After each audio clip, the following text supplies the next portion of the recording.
कैसे हो सभी। आज अपन कवर करेंगे मानव जनन यानी ह्यूमन रिप्रोडक्शन चैप्टर को। ठीक है,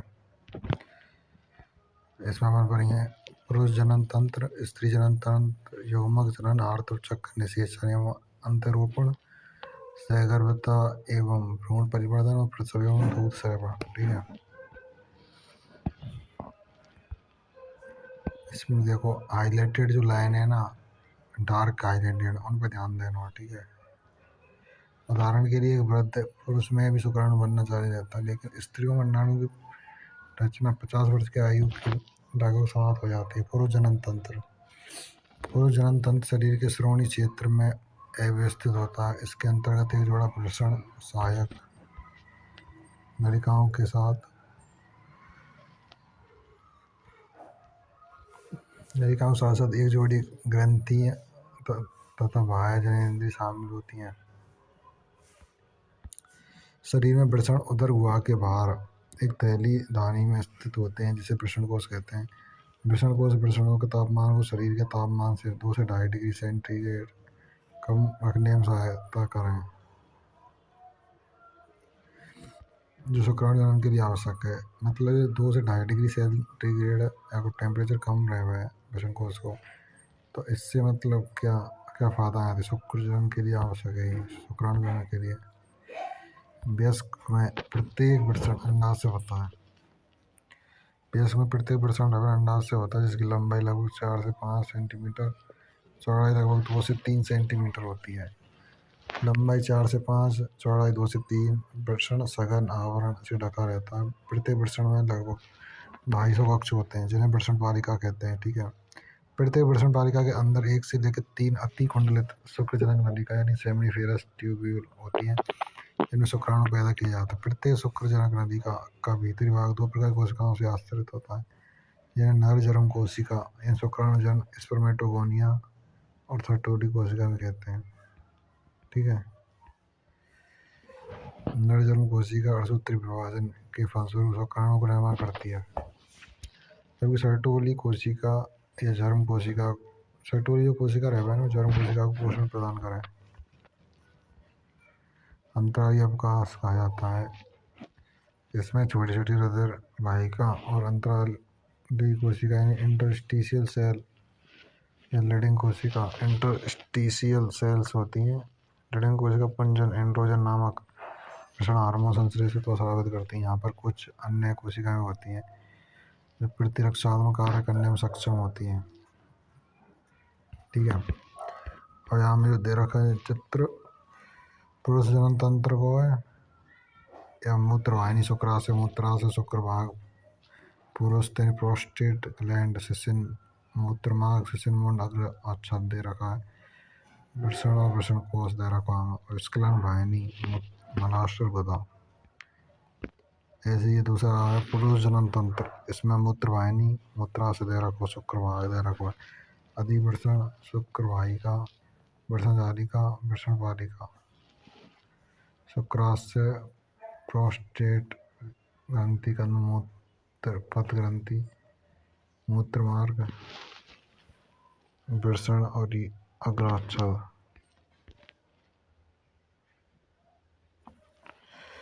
ठीक है, इसमें जो लीडिंग कोशिका ने एंड्रोजन स्रावित करा है। शुक्र जनक नलिकाओं के आरेख की काट का दृश्य, इसमें अंतराली कोशिका द्वारा की गई। फिर शुक्राणु जन स्पर्मेटोगोनिया, फिर शुक्राणु। ठीक है, अब हाईलाइटेड लाइन पे ध्यान दो। मूत्र मार्ग रहे ना, मूत्राशय से निकलकर पुरुष के शिशिन के माध्यम से गुजरता हुआ बाहर की ओर एक छिद्र के रूप में खुलता है। इसको मूत्राशय मुख या यूरेथ्रल मिएटस बोलते हैं। शिशिन पुरुष के बाह्य जननेंद्रिय। शिशिन का अंतिम वर्धित भाग शिशिन मुंड यानी ग्लांस पेनिस कहलाता है, जो ढीली त्वचा से ढका रहता है, जिसे अग्राच्छद या फोरस्किन बोलते हैं। पुरुष लिंग की सहायक ग्रंथियों के अंतर्गत एक जोड़ा शुक्राशय, एक प्रोस्टेट ग्लैंड, एक जोड़ा बल्बोयूरेथ्रल ग्रंथि शामिल है। इन ग्रंथियों को स्राव शुक्रिय सेमिनल प्लाज्मा का निर्माण करता है, जो फ्रक्टोज, कैल्शियम तथा कुछ प्रकीर्णक एंजाइमों से भरपूर होता है। बल्बोयूरेथ्रल ग्रंथियों का स्राव मैथुन के दौरान सेशन में स्नेह लंबी कैसे प्रदान करने में सहायक है। यानी शुक्राणु से बलयुक्त ग्रंथि में कैल्शियम शर्करा कुछ एंजाइम पाए जाए। ठीक है। अब स्त्री जनन तंत्र है। ठीक है। स्त्री जनन तंत्र में इसके अंतर्गत एक जोड़ा अंडाशय के साथ एक अंडवाहिनी, एक गर्भाशय ग्रीवा, एक योनि और भाजन इंद्रिय शामिल श्रोणि क्षेत्र में होते हैं। जनन तंत्र के सभी अंग का एक जोड़ा स्तन ग्रंथियों के साथ संरचनात्मक क्रियात्मक रूप से संयोजित होता है। ये स्त्री जनन तंत्र का रेखी का आटा है।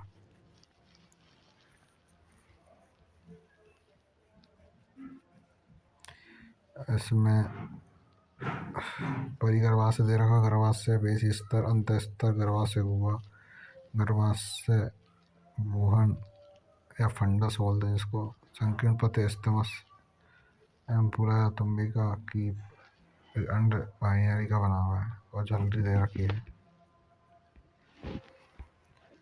और देखो इसमें ग्रीवा नाल प्लस योनि जन्म नाल को निर्माण करेंगे जो पीवाई को क्वेश्चन है। ठीक है। प्रत्येक अंडाशय की लंबाई 2 से 4 सेंटीमीटर के लगभग होती है और यह श्रोणि भित्ति तथा गर्भाशय से स्नायु या लिगामेंट के द्वारा जुड़ा होता है। प्रत्येक अंडाशय पतली उपकला एपिथेलियम से ढका होता है जो कि अंडाशय पेटिका यानी ओवेरियन स्ट्रोमा से जुड़ा होता है। यह पेटिका दो क्षेत्र, एक परिधीय बलकुट और एक आंतरिक मध्यांश में विभक्त होता है। अंडवाहिनी, डिंबवाहिनी नलिका या फेलोपियन नलिका, गर्भाशय तथा योनि मिलकर स्त्री सहायक नलिका बनाती है। प्रत्येक डिंबवाहिनी नली लगभग 10 से 12 सेंटीमीटर लंबी होती है। अंडाशय के ठीक पास डिंबवाहिनी का हिस्सा कीप के आकार का होता है जिसे कीपक कहा जाता है। इस कीपक के किनारे उंगली सदृश प्रक्षेप्य प्रोजेक्शन होते हैं जिसे झालर या फेमरी कहते हैं।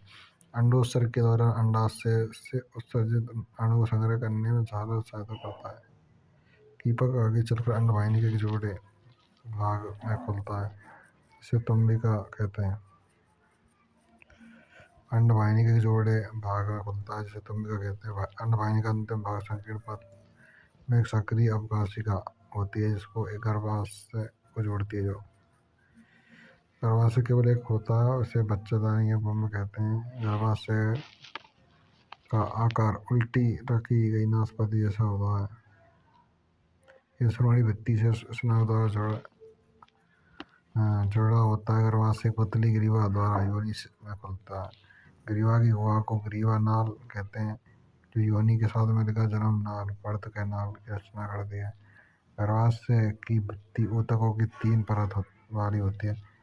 बाहरी पतली झिल्ली में स्तर की परिय गर्भाशय पेरीमेट्रियम, मध्य मोटी यानी चिकनी पेशी स्तर को गर्भाशय पेशी स्तर यानी मायोमेट्रियम और आंतरिक ग्रंथुल स्तर का गर्भाशय अंतस्तर यानी एंडोमेट्रियम कहते हैं जो गर्भाशय गुहा को आस्तरित करती है। आवर्त चक्र यानी मेंस्ट्रुअल साइकिल के दौरान गर्भाशय के अंत स्तर में सक्रिय परिवर्तन होते हैं जबकि गर्भाशय पेशी स्तर में प्रसव के समय काफी तेज संकोचन होता है।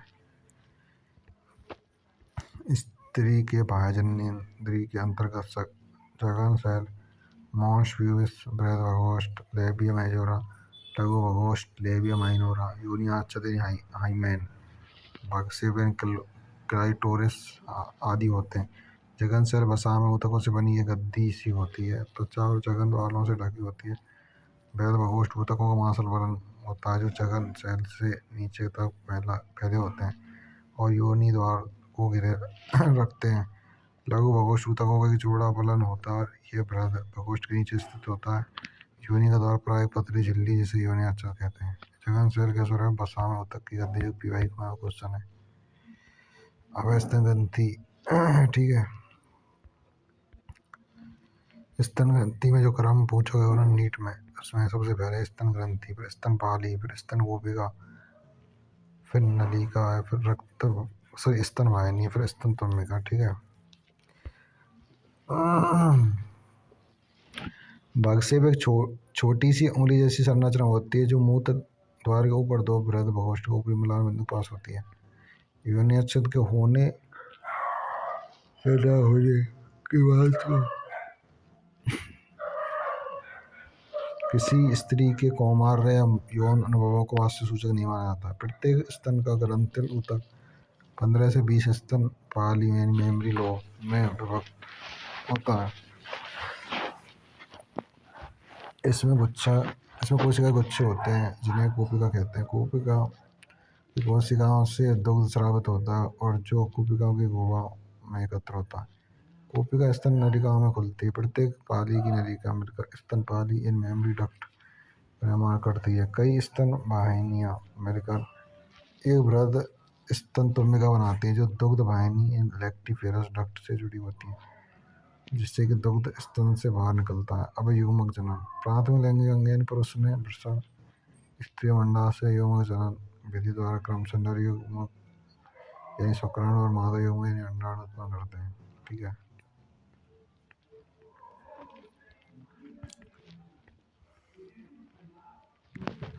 वृषण में अपरिपक्व नर जन्म कोशिका यानी शुक्राणु जन या स्पर्मेटोगोनिया बहुवचन। एक वचन स्पर्मेटोगोनियम या शुक्र जनन स्पर्मेटोजेनेसिस शुक्राणु उत्पन्न होता है। ठीक है। किशोरावस्था के समय शुरू होती है। शुक्र जनक नलिका की भीतरी भित्ति में उपस्थित शुक्राणु जन समसूत्री विभाजन द्वारा संख्या में वृद्धि करते हैं। प्रत्येक शुक्राणु जन द्विगुणित होता है और इसमें 40 गुणसूत्र होते हैं। कुछ शुक्राणुओं समय समय पर अर्थसूत्री विभाजन या अर्थसूत्री होता है जिनको प्राथमिक शुक्राणु कोशिका कहते हैं। एक प्राथमिक शुक्राणु कोशिका प्रथम अर्थसूत्री विभाजन पूरा करते हुए दो समान अगुणित कोशिका की रचना करती है, जिन्हें द्वितीय शुक्राणु कोशिका कहते हैं। इस प्रकार उत्पन्न प्रत्येक कोशिका में 23 गुणसूत्र। प्रत्येक शुक्राणु कोशिका दूसरे अर्थसूत्री विभाजन से गुजरते हुए 4 बराबर अगुणित शुक्राणु कोशिका पैदा करें। ठीक है। और शुक्राणु जन्म के पश्चात शुक्राणु सीड्स सर्टोली कोशिका में अंतःस्थापित हो जाते हैं। अंत में जिस प्रक्रिया द्वारा शुक्राणु शुक्र जनक नलिका में उपस्थित होते हैं उस प्रक्रिया को वीर्यसेचन या स्पर्मेशन कहते हैं। ठीक है। ये शुक्र जनक नलिका का चित्र दे रखा है। ठीक है। शुक्र जनक जनन प्रक्रिया किशोरावस्था यौवन आरंभ से होने लगती है क्योंकि इस दौरान gonadotropic releasing hormone GnRH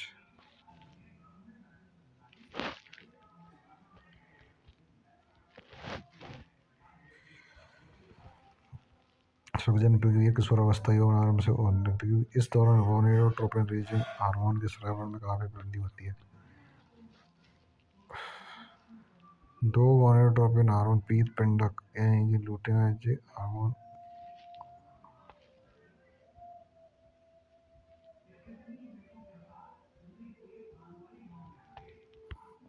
epinephrine यानी पट्टिका प्रेरक हार्मोन एरोजन एंड्रोजन हार्मोन 60% सामान्य आकार क्रिया में सहायता करते हैं जो जनन संगतिशील। अब ये शुक्राणु की संरचना एक निर्वाह कोशिका है। एक प्लाज्मा झिल्ली शुक्राणु पूरी काया को आवृत किए रहती है। शुक्राणु के शीर्ष में एक दीर्घित अगुणित केंद्रक होता है तो इसका अग्रभाग टोपिन संरचना से आवृत होता है जिसको अग्रपिंडक कहते हैं। यह अग्रपिंडक उन प्रकीर्णकों से भरा होता है जो अंडाणु निषेचन में मदद करते हैं। शुक्राणु मध्य खंड में असंख्य सूत्र कणिकाएं होती हैं जो पुंज को गति प्रदान करती हैं और ऊर्जा उत्पन्न करती हैं, जिसके कारण शुक्राणुओं को निषेचन करने के लिए आवश्यक गतिशीलता प्रदान करते हैं।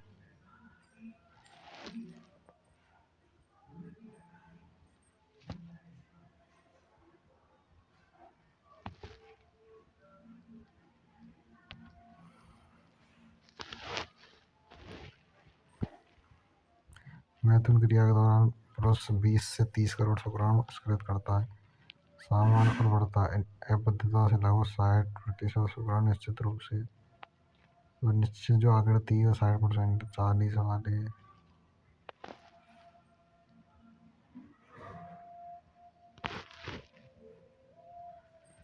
शुक्र नलिका में मौजूद शुक्राणु सहायक नलिका बाधित होते हैं। शुक्राणु की परिपक्वता एवं गतिशीलता के लिए आदि वर्षा शुक्रभाग शुक्राशय पुरुष ग्रंथि का श्रवण आवश्यक है।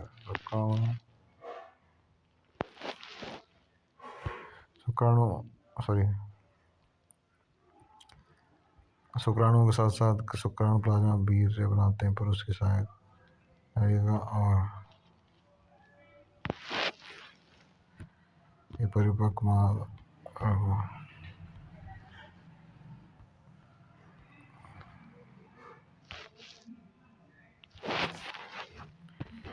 शुक्राणु का संरचना ही है, पता रखिए। इसके बाद कार्पस लुटियम।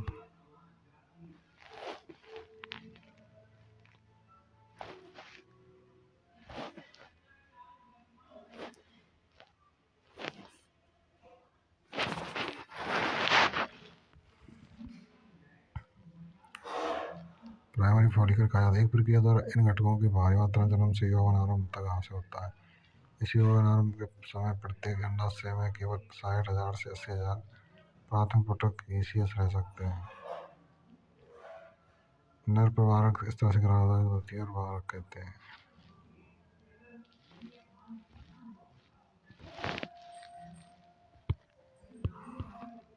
तृतीय पुटक आगे चलकर परिपक्व पुटक यानी ग्राफियन फॉलिकल में परिवर्तित हो जाता है।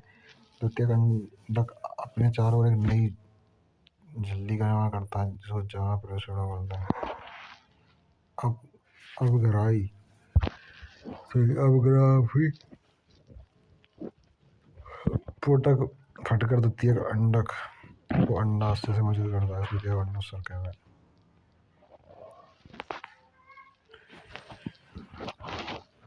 पीयूष ग्रंथि हार्मोन FSH अंडाशय घटना वर्धन परिपक्व पिंड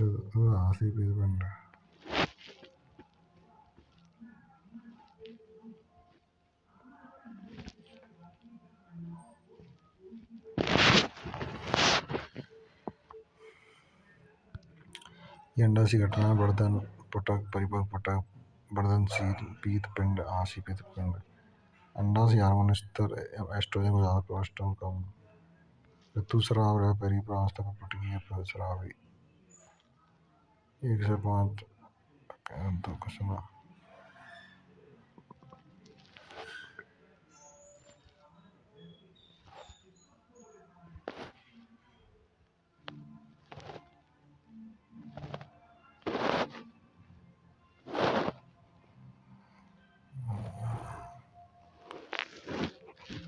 ऋतुस्राव होता है 1 से 5 दिन बाद। पुटकी प्रावस्था 9 से 13 दिन की। प्रसारण प्रावस्था 17 से 21 दिन।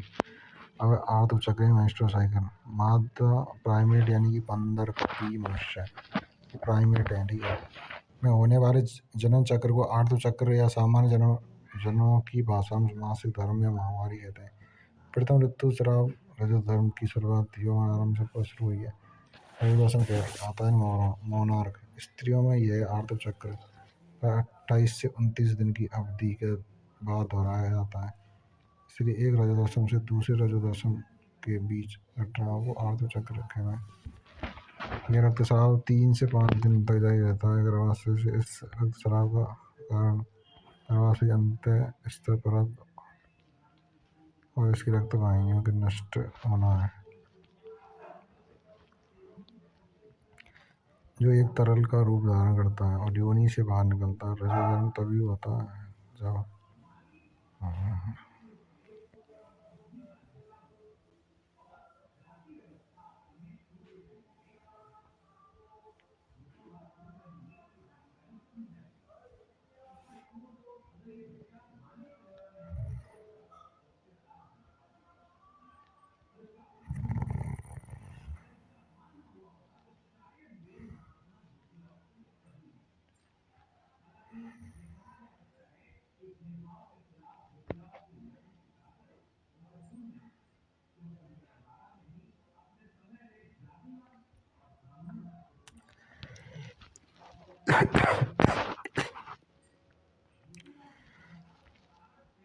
जो एक तरल का रूप धारण करता है, योनि से बाहर निकलता है। रजोधर्म तभी होता है जब मोचित अणु निषेचित नहीं होता है। रजोधर्म की अनुपस्थिति गर्भधारण का संकेत है।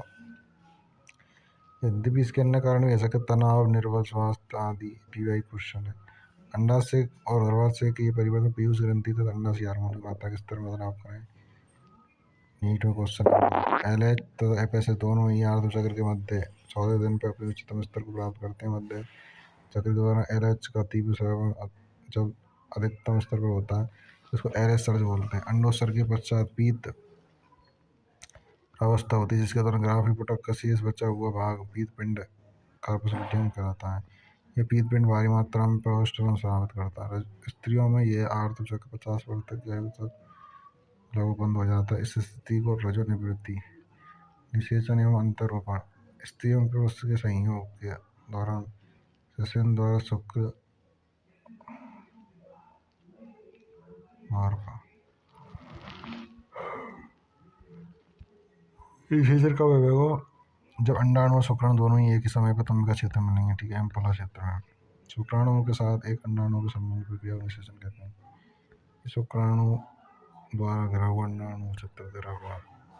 स्त्रियों को सूत्र का स्वरूप एक्स एक्स वाई में एक्स वाई, इसलिए 50% शुक्राणु एक्स और सूत्र और 50%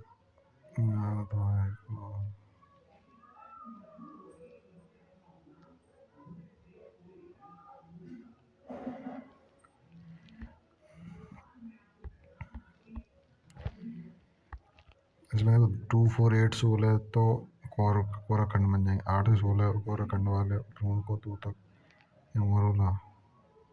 ये कोरक टी में कोराखंड बाहरी परत में व्यस्त तत्व को पोषक कोरक ट्रोफोब्लास्ट कहते हैं। कोशिकाओं के भीतरी सतह जो पोषक से जुड़े होते हैं अंतर कोशिका समूह कहते हैं।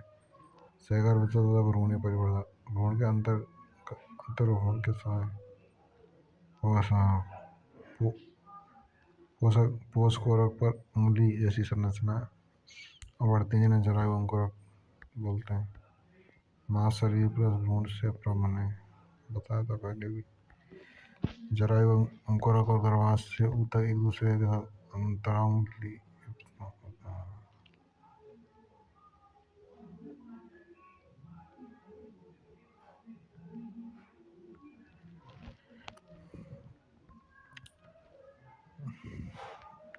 जरायु अंकुरक गर्भाशय ऊतक एक दूसरे से साथ अंतरांगुली युक्त हो जाते हैं। संयुक्त रूप से परिवर्तन से भ्रूण और मातृ शरीर के साथ एक संरचना में कई गुना अपना फैलाव है। अपर भ्रूण को ऑक्सीजन तथा पोषण की आपूर्ति कार्बन डाइऑक्साइड तथा भ्रूण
ऊतक हैं, जैसे मानव जरायु गोनेडोट्रोपिन यानी human chorionic gonadotropin HCG, human placenta lactogen HPL, estrogen progesterone आदि उत्पादित करता है। से गर्भता की उत्तरार्ध की अवधि में नास्य द्वारा लैक्सिन नामक हार्मोन भी स्रावित है, जैसे estrogen, progesterone, cortisol, prolactin, thyroxine आदि की मात्रा से गर्भता के दौरान माता की रक्त में कई गुना बढ़ जावे। ठीक है, इन हार्मोन के उत्पादन में बढ़ोतरी होना भी भ्रूण वृद्धि, माता की उपापचय क्रिया परिवर्तन से गर्भता बनाए रखे। सब प्रसव एवं दूध स्राव। प्रसव को संकेतन भ्रूण प्लस अपरा के पूर्ण विकसित होने से अपरा में भ्रूण पूर्ण रूप से विकसित हो जाएगा जब प्रसव को संकेत भेजे अपरा। प्रसव के लिए संकेत पूर्ण विकसित गर्भ एवं अपरा से उत्पन्न है। हल्के गर्भाशय से संकोचन को प्रेरित करते हैं जिन्हें गर्भ चेपन प्रतिबद्ध फीटल इजेक्शन रिफ्लेक्स ऑक्सीटोसिन गर्भाशय पेशी प्रकार करता है। इनके कारण जोर से गर्भाशय संकोचन होने लगता है। गर्भाशय संकोचन ऑक्सीटोसिन के अधिक स्रावन को उद्दीपित करता है। दूध स्रावन के आरंभ में कुछ दिनों तक जो दूध निकलता है उससे प्रथम स्तन्य खीस कोलेस्ट्रॉल जिसमें कई प्रकार के उत्पत्ति रक्षीय तत्व समाहित होते हैं जो नवजात शिशु में प्रतिरोधी क्षमता उत्पन्न करने के लिए परम आवश्यक होते हैं। एक स्वस्थ शिशु की वृद्धि एवं विकास के लिए प्रसव के बाद आरंभ के कुछ माह तक शिशु को स्तनपान कराने की सलाह देनी चाहिए। डॉक्टर की सलाह पता क्या होती है? जो माँ के द्वारा जो दूध होता है ना उत्पन्न होता है उसको की इससे कोलेस्ट्रॉल है वो मतलब बहुत लाभदायक रहा है। और देखो ऑक्सीटोसिन है गर्भाशय से तीव्र संकोचन मल्टीपल रिपीटेड नीड में, ठीक है। ये आपका चैप्टर खत्म होता है। All the best.